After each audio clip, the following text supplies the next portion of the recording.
Our presentation is on essential oils for anxiety. This is by Madison and Avery Curcio. So our approach, most of the claims are pseudoscientific and show no true evidence. However, there are some research studies that do back up the usage of lavender. Results are mixed and placebo is hard to rule out. The plausibility is that the pseudoscientific articles gave little to no credible plausibility. However, the scientific research studies did more successfully explain some possible plausibility relating to the limbic system. Some research shows effectiveness, but most is short-term. Also, there is not nearly enough credible, conclusive trials done to prove any truth behind these claims. The background of essential oils, they have been used throughout history from ancient Egypt with their use of oils in cosmetics and religious rituals. The Greeks and the Renaissance era's use of them in holistic cures, all the way to the recent past and modern day's use of them in natural medicine.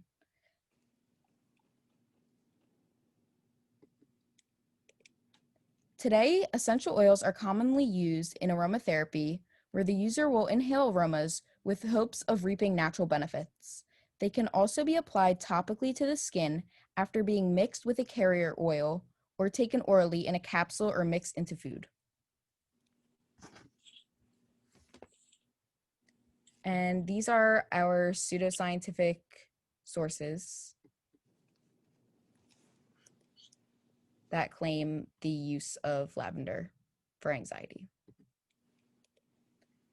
So these sources first use empty language. This can be seen with phrases such as therapeutic benefits, relaxing the nervous system, and health boosting, with no true explanation. It also uses the argument of popularity, even though that doesn't truly mean anything. It also uses the appearance of authority. They quote apparent experts and use fancy words that are likely to confuse the reader. Stagnation is also used and is a common technique when speaking about holistic treatments. They use the argument of thousands of years of use to lead people to believe that they are effective. Finally, an avoidance of risky tests is apparent. It is a huge marker of pseudoscience, and their claims are not backed up by adequate research. This is the first scientific research study. It was a controlled double-blind experiment of lavender on anxiety. They administered placebo to one group and lavender capsules to another and showed them anxiety-provoking film clips and measured their anxiety levels using the Spellberger state trait anxiety inventory, heart rate, and galvanic skin response. Their conclusion was that there was indeed some evidence of decreased anxiety. However, it is a very mild situation. So the conclusions on the scientific evidence is that there is not enough true proof towards the truth of this claim. First, there are very few human experiments. Most of them are done on rats. Second, most rely on olfaction, which makes double-blind experiments very difficult. Finally, there are not enough clinical trials to prove long-term effectiveness in high-pressure situations. So for the 6 tests of science, falsibility is one of them.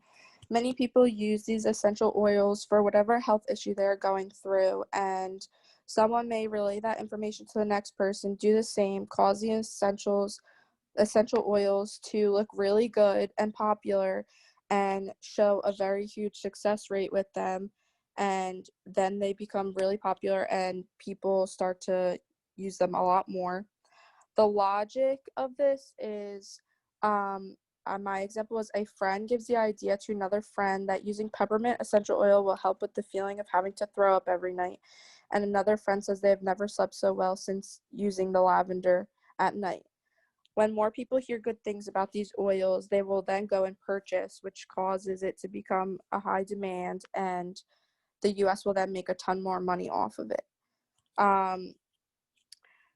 The comprehensiveness is just a guide showing how to dilute the oils for safety to avoid skin irritations. The honesty is there's no true clinical trials to prove the essential oils down the road that they would really cure any health issue that you're going through. There's very little evidence for an honest truth.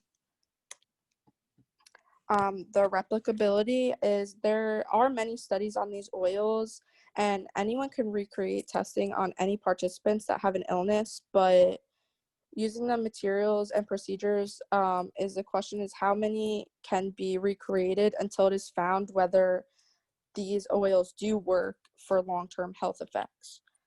The sufficiency is the oils may be sufficient to calm a person, but there's no sufficient evidence to completely cure someone's illness. The plausibility is some words and phrases are used to describe how it works.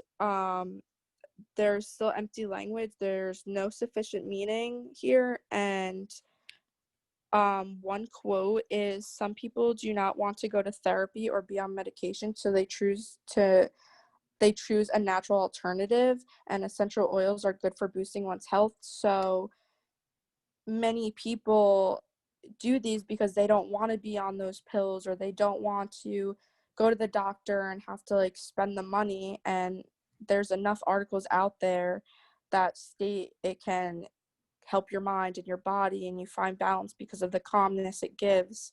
Yet there is still no scientific evidence that proves down the road your health issues will be cured.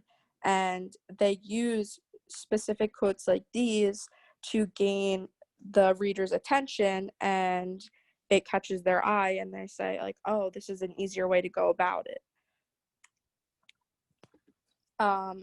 Do these claims make sense? Yes, every claim makes sense about the limbic system.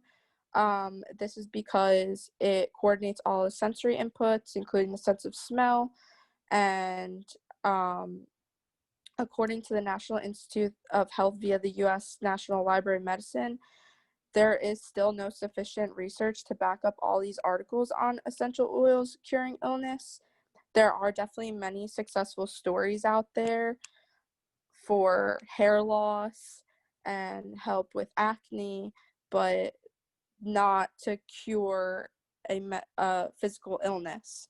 A lot of these articles have not gone through clinical trials, so therefore they cannot be prescribed by a physician, and most physicians do not feel comfortable sending someone home with a prescribed essential oil to be put in their medical cabinet, knowing that there is not 100% accurate studies on it being 100% to cure you down the road. The effectiveness for the oils is only effective in a certain way. Yes, it can help reduce anxiety, or if you had a long, stressful day at work, or an appointment you have coming up, something that's driving your anxiety crazy, you can just put your diffuser on and it's the key, but it will not help in the long term. Like, lavender can help reduce short-term anxiety, which helps with parts of your brains and controls your emotions. But if you are experiencing long-standing anxiety that butts into your everyday life, just having a diffuser will not do the job. You will need to seek medical help. The effectiveness for essential oils is not 100% effective yet, so you cannot just choose, if it's really getting into your everyday life, to just have a diffuser on every night, because you're going to continue doing that and realize that it is not 100% working, and then you will realize you need to go get medical help. So our general conclusions are, the approach is basically that there's very few research studies and there's no clinical trials done to state that these essential oils are 100% curable to any illness. They do cure short-term effects, but most claims are pseudoscientific and the placebo is hard to rule out. For the plausibility, although there are some plausible methods, most are not very logical, and every pseudoscientific article is explaining the same. And when you are on the internet, you can see like how they all list all these essential oils and they all say what each of them do, but there's no one article on the internet that states 100% these oils and that lavender will cure you for the rest of your life. Does it work? Like I said, the effectiveness is for short-term use only, and you will still need medical seeking if it is butting into your everyday life. This is something that has come a long way, 100%, but it still has a long way to go. There still needs to be a lot of clinical trials done, and before a physician, like I said, would ever prescribe the oils to someone to bring home to their medical cabinet, they will not until all this information and studies and clinical trials are done 100% accurate. It will not be out. So like I said, it has come a long way, but there's still a long way to go. And these are our references. And that is the end.